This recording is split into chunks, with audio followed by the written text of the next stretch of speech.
ఈ రాష్ట్ర ప్రజలకు మీరు ఇచ్చిన హామీలు అమలు చేయమని అడుగుతున్నాం. ముందు బేషరతుగా మీరు క్షమాపణ చెప్పాలి. ఎందుకంటే డిసెంబర్ 9న తొలి సంతకం 6 గ్యారంటీల మీద పెడతామని, రుణమాఫీ మీద పెడతామని మాట తప్పినందుకు ముందు క్షమాపణ చెప్పండి. ఇకనైనా ఆగస్టు 15 అమలు చేస్తే మాకు సంతోషం. నా ఒక్కడికి ఎమ్మెల్యే పదవి కంటే ఈ రాష్ట్రంలో లక్షలాది మంది ప్రజలకు 4000 ఆసరా పెన్షను, 4000 నిరుద్యోగ భృతో, 2500 రూపాయలు మహిళలకు, 2 లక్షల రుణమాఫీ జరిగితే నేను సంతోషపడతాను. 5 ఏళ్లు నాకు పదవిలో లేకపోయినా కూడా రాష్ట్ర ప్రజలకు మేలు జరిగితే నాకు అంతకంటే ఆనందం ఇంకోటి ఉండదు. అందువల్ల నేను రాజకీయాలకు అతీతంగా స్వచ్ఛందంగా ముందుకొచ్చాను. నేను స్పీకర్ ఫార్మెట్ లో కూడా నా లెటర్ ఇవ్వడానికి నేను సిద్ధంగా ఉన్నా. ఇవాళ నీ డిమాండ్లను ఇవాళ ఇక్కడుండే జర్నలిస్టుల చేతిలోనే నా రాజీనామా పత్రాన్ని పెట్టి వెళ్తా ఉన్నా. స్పీకర్ ఫార్మెట్ లో రాజీనామా ఆమోదించుకొని పదవికి దూరంగా ఉండడానికి నేను సిద్ధం. కానీ నువ్వు మరి ప్రజలకు ఇచ్చిన మాట నిలబెట్టుకోవాలని కోరుతా ఉన్నా. రెండవ విడతలో 22,98,000 మంది రైతులకు 13,000 కోట్లు మాఫీ చేశాం. 2 విడతలు కలిపి 29,144 కోట్లు మేము రైతు రుణమాఫీ కింద రాష్ట్రంలో రైతులకు చెల్లించాం. కానీ మీరేమన్నారు? మేము తక్కువ చేసినామని, రెండవ విడతలో పూర్తిగా ఇవ్వలేదని, మేము 2 లక్షలు ఏకకాలంలో చేస్తామని, నిబంధనలు లేవని, ప్రతి రైతుకు మేలు చేస్తామని. ఇవాళ మీరు పిఎం కిసాన్ నిబంధనలు, రేషన్ కార్డు నిబంధనలు, కుటుంబం యొక్క నిబంధనలు, రీషెడ్యూల్ పేరు మీద నిబంధనలు, ఆధార్ కార్డు పేరు మీద నిబంధనలు, స్వల్పకాలిక పట్టణాల పేరు మీద నిబంధనలు, ఇన్ని నిబంధనలు పెట్టి ఇలా రైతులకు రుణమాఫీ ఎగ్గొట్టే ప్రయత్నం ప్రభుత్వం చేస్తా ఉంది. ప్రజలు గమనిస్తా ఉన్నారు. సో ఇప్పటికైనా నేను ప్రభుత్వాన్ని కోరేది ఒక్కటే, ఈ నిబంధనలు సరళించండి, వీటిని వెంటనే రద్దు చేయండి. మీరు కేవలం రైతుకు పాస్బుక్ ఉందా లేదా, బ్యాంకుల క్రాప్ లోన్ తెచ్చుకున్నా లేదా, పాస్బుక్ ను ఆధారంగా చేసుకొని క్రాప్ లోన్ తీసుకున్న రైతులందరికీ ఇచ్చిన మాట ప్రకారంగా రుణమాఫీ చేయాలని, డిసెంబర్ 9, 2023కు తేదీ తర్వాత అయ్యే వడ్డీని కూడా రాష్ట్ర ప్రభుత్వమే చెల్లించాలని బీఆర్ఎస్ పార్టీ డిమాండ్ చేస్తుంది.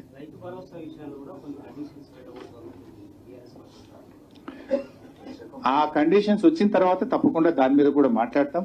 వాళ్ళు ఇప్పుడు రైతు భరోసా ఏం చేస్తారు ఏంది, ఇంకా ఇప్పటికేదో మీటింగ్లు పెడుతున్నామని చెప్పారు. వాటి వచ్చిన తర్వాత అసెంబ్లీలో కూడా దాని మీద చర్చ పెట్టామన్నారు.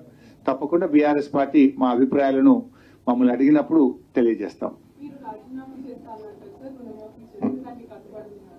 100% అమ్మా. నేను చెప్పింది ఏంటి, ఆ రోజు మీరు దయచేసి మీ జర్నలిస్టులు కూడా గమనించాలి. సంగారెడ్డిలో నేను ప్రెస్ మీట్ పెట్టినా, I will send you the video byte also. నేను కేటగారికల్ గా చెప్పాను, స్పష్టంగా చెప్పాను, రాష్ట్ర ప్రభుత్వం బాండ్ పేపర్ మీద రాసిచ్చిన 6 గ్యారంటీలు, 13 హామీలు, 100 రోజుల్లో చేస్తామని చెప్పిన 13 హామీలను, రుణమాఫీని 15 ఆగస్టులోగా చేస్తే నేను రాజీనామా చేస్తానని చెప్పాను. ఈ రోజు కూడా దానికి కట్టుబడి ఉంటాను. నేను ఆ రోజు ఇంకా స్పష్టంగా చెప్పాను, అవ్వా తాతలకు 4,000 పెన్షన్ వస్తే నాకు ఆనందం తప్ప నేను ఒక్కరిని ఎమ్మెల్యే పదవిలో ఉండడం నాకు ఆనందం కాదు. అక్క చెల్లెళ్లకు మరి 2,500 రూపాయలు వస్తే నాకు ఆనందం, వాళ్ళ పెదవుల మీద ఉండే చిరునవ్వులో నాకు సంతోషం ఉంటుంది తప్ప నాకు ఎమ్మెల్యే పదవి అంత ముఖ్యం కాదు. ఇలా ప్రతి పేదవాడికి ఇల్లు ఇస్తామన్నారు 5 లక్షల రూపాయలతోని. పేదలందరికీ ఇల్లు వస్తే నేను ఆనందపడతా తప్ప నేనేదో కొత్తగా ఎమ్మెల్యే పదవి చేస్తలేను, నాకే మంత్రి పదవి ఎమ్మెల్యే పదవి నేను కొత్తగా జీవితంలో అనుభవిస్తలేను. నా పదవి కంటే తెలంగాణ ప్రజల అక్కా చెల్లెళ్ళ అవ్వాతాతల కళ్ళల్లో వాళ్ళ పెదవుల మీద సంతోషమే నాకు ఆనందం. వాళ్ళందరికీ నువ్వు ఇస్తే, కనీసం నా ఛాలెంజ్ తీసుకొని అయినా ఇస్తే నేను రాజీనామా చేస్తే మళ్ళీ నిలబడాలని కూడా చెప్పిన. ఇప్పుడు కూడా చెప్తున్నా మీ ద్వారా, రుణమాఫీ 15 ఆగస్టులోగా పూర్తి చేయడంతో పాటు 100 రోజుల్లో అమలు చేస్తామన్న బాండ్ పేపర్ మీద రాసిచ్చిన 13 హామీలు అమలు చేయండి. I'm ready for my resignation.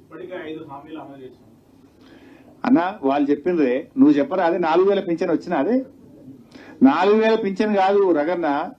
మే నెల 2,000 పెన్షన్ ఇచ్చే 2,000 మే రాలే, జూన్ 2,000 రాలే. 2 నెలల నుంచి అవ్వాతాతలకు పింఛన్ రాక పరిశాన్ అవుతున్నారు. ఇచ్చే ఏమన్నా చూడండి, ఉన్న కొండ నాలుకకు మంది వేస్తే ఉన్న నాలుక పోయిందట. 4,000 వస్తుందని పాపం అవ్వాతాతలు ఆనందపడ్డరు, ఎదురు చూసిండ్రు. కానీ దురదృష్టం ఏంటంటే ఇప్పటికీ మే నెల, జూన్ నెల 2,000 పెన్షన్ అవ్వాతాతలకు ఇవ్వలేదు. ఇచ్చే 2,000 కూడా చక్కగా ఇస్తలేరు వీళ్ళు. అడుగుతున్న రగన్న 5 అమలు చేసింది అన్నారు కదా. నేను దయచేసి జర్నలిస్ట్ మిత్రులకు, జర్నలిస్టుల ద్వారా ప్రజలకు కూడా చెప్పదలుచుకున్నా. వాళ్ళు ఇచ్చిన మొదటి హామీ ఏంది? మొదటి హామీ 7,500 రూపాయలు రైతు భరోసా ఇస్తామన్నారు. వచ్చింది ఎవరికన్నా? రాలే. రెండవ హామీ ఏమన్నారే? అవ్వాతాతలకు 4,000 పింఛన్. వచ్చినాదే? రాలే. మూడవ హామీ ఏంటిదే?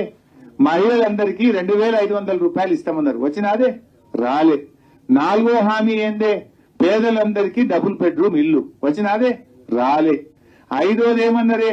విద్యార్థులకు విద్యార్థి భరోసా కార్డు ఇస్తాము, 5 లక్షలు ఇస్తామన్నారు. వచ్చినాదే? రాలే. ఏమొచ్చినాయి? 5 హామీలు. 5 అమలే కాలే.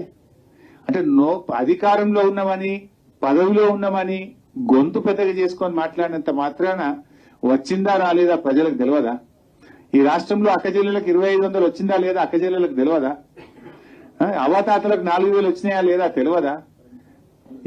ఇలా నువ్వు ఇచ్చిన గ్యాస్ కరెంటు కూడా సగం సగమే కాదే. ఈ రాష్ట్రంలో 90 లక్షల మంది తెల్ల రేషన్ కార్డుదారులు ఉన్నారు. నువ్వు ఎంతమందికి ఉచిత గ్యాస్ ఇచ్చినవే? నువ్వు గ్యాస్ ఎందరికీ? సగం మందికి కూడా రాలి.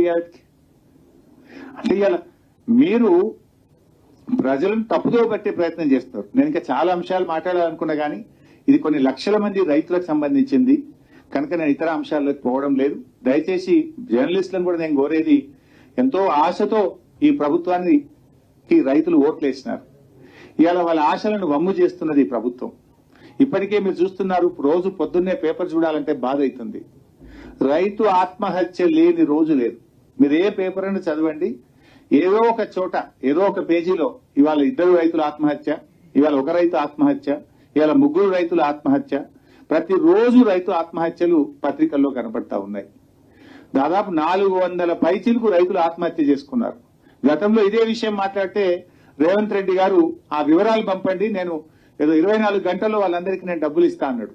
పంపించిన 24 గంటలు కాదు, గంట సేపట్లో పంపించినాం. ఇప్పటి వరకు స్టడీస్ అప్పులు లేదు. అయినా ఆగలేదు. ప్రభుత్వం రైతులకు భరోసాని ఇవ్వాలి, ధైర్యాన్ని ఇవ్వాలి, రైతు ఆత్మహత్యలను ఆపే ప్రయత్నం చేయాలి. ఇటువంటి సమయంలో ఒకవైపు రైతులు ఆత్మహత్య చేసుకుంటున్నారు, కరువు కాటకాలు ఉన్నాయి, వర్షాలు సరిగా పట్టలేవు, రైతులు ఇబ్బందుల్లో ఉన్నారు. ఇప్పుడు ప్రభుత్వం ఉదారంగా ముందుకొచ్చి షరతులు లేకుండా అందరికీ రుణమాఫీ చేసి రైతులకు కొండంత అండగా ఉండాలని చెప్పి ప్రభుత్వాన్ని మేము కోరుతా ఉన్నాం. ఒకవేళ ప్రభుత్వం ఈ షరతులను విరమించుకోకపోతే, ప్రభుత్వం రైతులందరికీ రుణమాఫీ చేయకపోతే రైతుల పక్షాన బీఆర్ఎస్ పార్టీ పెద్ద ఎత్తున పోరాటాన్ని దిగుతుంది. రేపు శాసనసభలో కూడా ప్రభుత్వాన్ని గట్టిగా నిలదీస్తాం, ప్రజా పోరాటాలకు కూడా శ్రీకారం చుడతాం. Thank you.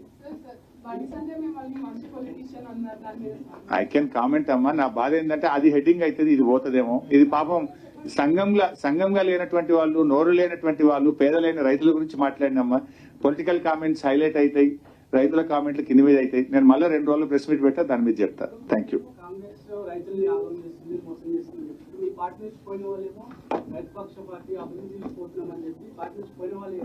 సరే, వాళ్ళు అంతకంటే ఎక్కువ ఏం చెప్పగలుగుతారు అన్న. వాస్తవం అయితే నీ మనసుకు నా మనసుకు తెలుసు కదని. Thank you.